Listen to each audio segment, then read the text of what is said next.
स्वागत है आप सभी का ओताकू एक्सप्लेन्ड चैनल में। और आज हम एक्सप्लेन करने वाले हैं why does nobody remember me in this world के एपिसोड नंबर 3 को। एपिसोड की स्टार्टिंग में हम देखते हैं कि रिने अपने आप से ही बात कर रही होती है। वो कहती है कि उसे डीमन से नफरत है क्योंकि वो धोखेबाज होते हैं, उसे स्पिरिट से नफरत है क्योंकि वो क्रीपी होते हैं, उसे मिथिकल बीस्ट से नफरत है क्योंकि वो जंगली होते हैं, और उसे इंसानों से भी नफरत है क्योंकि वो सबसे कमजोर होते हैं। लेकिन सबसे ज्यादा उसे अपने आप से नफरत है क्योंकि वो इन्हीं सब चीजों से बनी है। फिर हम देखते हैं कि उर्जा federation rebel army underground passage के थ्रू गवर्नमेंट पैलेस की तरफ बढ़ रही है, और जिना का प्लान ये है कि जब मेन फोर्सेस डीमंस को बिजी रखेंगी तब काय की टीम बेसमेंट से कैदियों को आजाद करेंगे और वानेसा को हराएंगे। काय की टीम में रिने, साकी और आशरान है। आशरान काय से पूछता है कि अगर हम इतने बड़े ग्रुप में मूव करेंगे तो क्या डीमंस हमको सेंस नहीं कर लेंगे, जिस पर काय उसे कहता है कि नहीं, वो हमें सेंस नहीं कर सकते क्योंकि डीमंस मैजिक सेंसिटिव होते हैं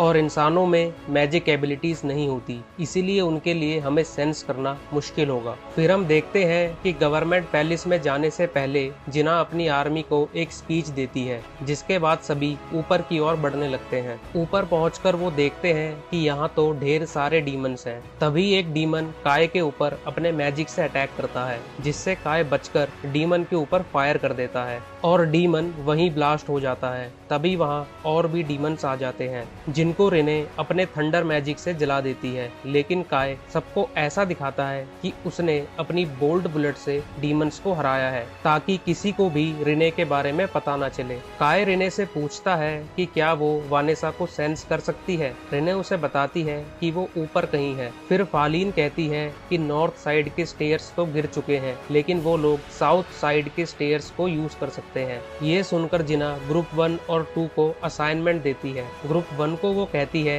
कि गवर्नमेंट पैलेस के अंदर एक भी डीमन को मत आने देना, और ग्रुप 2 को कहती है कि जल्द से जल्द अंडरग्राउंड में कैद प्रिजनर्स को बचाओ। और वो लोग खुद साउथ साइड के इमरजेंसी स्टेयर से ऊपर जा रहे हैं। ऊपर जाते हुए फालीन काय से कहती है कि वो जो तुम्हारा थंडर अटैक था काफी पावरफुल था, जिस पर काय कहता है कि हाँ, ये मेरी सबसे स्ट्रॉन्ग बुलेट है। फिर फालीन कहती है कि तुम बिना ट्रिगर पुल किए फायर कैसे कर सकते हो, ये तो मुमकिन ही नहीं है। और वो रिने को देखकर कहती है कि मुझे स्टार्टिंग से ही एक अजीब सी प्रेजेंस महसूस हो रही थी। तभी जिना कहती है कि काय ने कहा था कि वो वानेसा से अकेला लड़ेगा, कहीं वो अपनी बात से पीछे तो नहीं हटेगा, जिस पर काय कहता है कि बिल्कुल नहीं। ऊपर पहुंचने के बाद वो एक इम्प को बैठा हुआ देखते हैं जो कि बड़े डीमन को समन कर देता है। वो डीमन उनके एक साथी को पकड़ लेता है, लेकिन तभी फालीन अपनी तलवार से डीमन की उंगलियां काट देती है और जिना को कहती है कि तुम लोग ऊपर जाओ, मैं इस गुड़िया को हरा कर आती हूँ। फिर जिना कहती है कि मैं ऊपर तुम्हारा वेट करूंगी। दूसरी तरफ हम देखते हैं कि ग्रुप 1 डीमंस को पैलेस के बाहर रोक रहा होता है और ग्रुप 2 बेसमेंट में कैद प्रिजनर्स को आजाद कर देते हैं। जिना की टीम एक रूम के बाहर खड़ी होती है। जिना खुद अंदर जाने का फैसला करती है। अंदर जाते ही उस पर एक खतरनाक मैजिक से अटैक होता है, लेकिन मैजिक का उस पर कोई असर नहीं होता। जिना बताती है कि उसके पास एक मैजिक आइटम है जिसका नाम सैक्रेड लाइट गारमेंट है, जो उसने एल्फ विलेज से कब्जाया था, और मैजिक को रोकने के लिए इससे बेहतर कुछ नहीं है। फिर जिना काय से कहती है कि यहाँ के डीमन को वो और उसकी टीम हरा देगी, तुम अपनी टीम को लेकर ऊपर जाओ। जिसके बाद काय और उसकी टीम वहाँ से चली जाती है। ऊपर पहुंचकर काय साकी और आशरान को इलेक्ट्रिसिटी पैनल के पास खड़े रहने को बोलता है, क्योंकि अगर काय वानेसा को नहीं हरा पाएगा तो काय के सिग्नल मिलने के बाद साकी और आशरान सारी लाइट्स बंद कर देंगे, जिससे कि वो लोग अंधेरे का फायदा उठाकर यहाँ से भाग सके। इसके बाद काय और रिने ऊपर चले जाते हैं। ऊपर जाकर उन्हें काफी डीमंस मिलते हैं। डीमंस उनके ऊपर अपने मैजिक से अटैक कर देते हैं। रिने काय को उठाकर सीढ़ियों के पास फेंक देती है और कहती है कि तुम आगे जाओ, मैं थोड़ी देर में आती हूँ। डीमंस रिने को देखकर बोलते हैं कि उसमें से एंजल, डीमन, बीस्ट, स्पिरिट सभी की स्मेल आ रही है आखिर वो है क्या, जिस पर रिने कहती है कि उसे खुद नहीं मालूम, लेकिन उसे इतना जरूर मालूम है कि वो उनसे नफरत करती है। इसके बाद रिने डीमंस के ऊपर अपने मैजिक से अटैक कर देती है। फिर हम देखते हैं कि काय वानेसा के रूम के बाहर पहुंच गया है। काय अंदर जाकर देखता है कि वानेसा थ्रोन के ऊपर बैठी हुई है। तभी हम देखते हैं कि जिना एंजल्स के मैजिक आइटम से, जो कि एक क्रॉसबो होता है, उससे डीमन की गर्दन उड़ा देती है। डीमन मरने से पहले बताता है कि अगर कोई इंसान एल्व्स और एंजल्स का मैजिक यूज करेगा तो उस इंसान की लाइफ फोर्स कम होती रहेगी।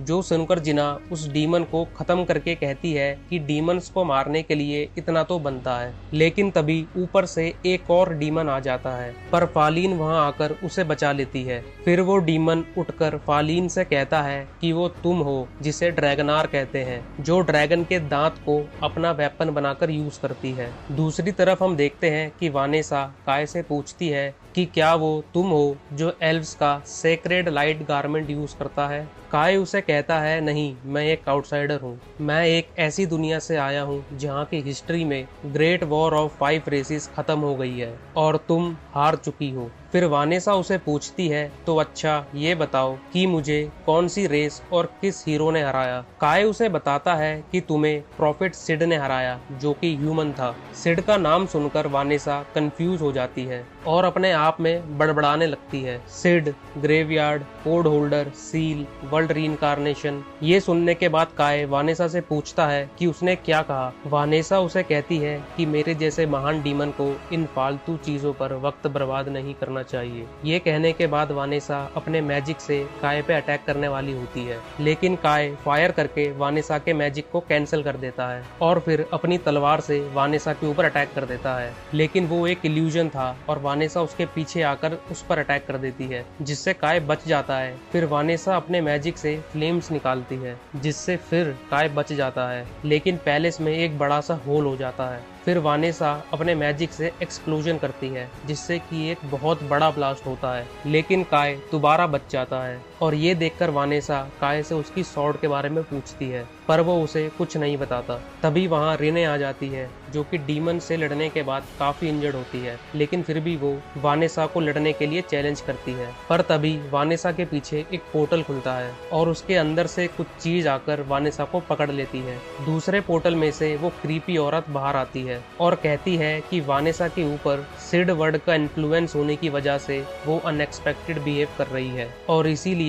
लास्ट राइजर द्वारा वानेसा का कोड इस दुनिया से हटाया जा रहा है। लेकिन वानेसा अपने मैजिक से अपनी बॉडी को स्ट्रॉन्ग कर लेती है और जिस चीज ने उसे पकड़ रखा होता है उसे तोड़ देती है। फिर वानेसा उस क्रीपी औरत का मुंह पकड़ लेती है और कहती है कि अल्फ्रेया के कुत्ते को ऐसा कैसे लगा कि वो मुझे मार सकता है। फिर वानेसा अपने मैजिक से एक भयानक ब्लास्ट करती है, लेकिन वो क्रीपी औरत उससे बच जाती है और पोर्टल का यूज करके वहां से भाग जाती है। ये नजारा देखकर काय रिने से पूछता है कि क्या तुम इस मॉन्स्टर से लड़ रही थी। रिने डरते हुए कहती है, नहीं, वो इतनी भयानक वानेसा से आज तक नहीं लड़ी। जो वानेसा उसकी दुनिया में थी वो इतनी भयानक नहीं थी। वानेसा मैजिक से अपनी इंजरी को हील करने की कोशिश करती है, बट वो उन इंजरीज को हील नहीं कर पाती। फिर वो काय और रिने की तरफ देखकर कहती है कि पहले वो इन वीकलिंग्स को खत्म करेगी, जिसके बाद तीसरा एपिसोड यहीं खत्म हो जाता है। तो आपको तीसरा एपिसोड कैसा लगा, कमेंट सेक्शन में अपने ओपिनियन दीजिए और वीडियो को लाइक और चैनल को सब्सक्राइब करना ना भूले। धन्यवाद।